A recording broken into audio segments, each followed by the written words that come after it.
Azərbaycan Respublikasının Prezidenti cənab İlham Əliyevin tapşırığına və bölgələr üzrə vətəndaş qəbulu cədvəlinə uyğun olaraq Daxili İşlər Naziri General-Polkovnik Vilayət Eyvazov fevralın 1-də və 2-sində Qəbələ rayonunda növbəti vətəndaş qəbulu keçirib.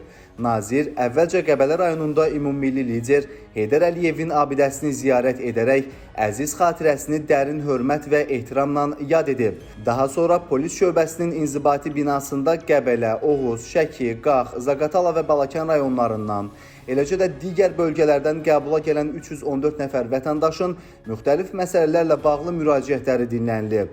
Qəbula gələn vətəndaşların müraciətlərinin operativ və qanunvericiliyin tələblərinə uyğun həlli, habelə vətəndaş məmnunluğunun təmin olunması məqsədi ilə Nazirliyin aidiyyəti baş idarə və idarə rəislərinə müvafiq tapşırıqlar verilib. Müraciətlərin mütləq əksəriyyəti yerindəcə həll olunub, digərləri nəzarətə götürülüb.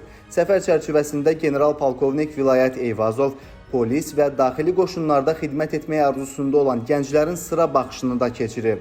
Sıra baxışında xidmətə qəbulun şərtlərinə uyğun gələn 206 nəfər seçim turunun növbəti mərhələsinə buraxılıb ki, onlardan da 17 nəfəri vətən müharibəsi iştirakçısıdır.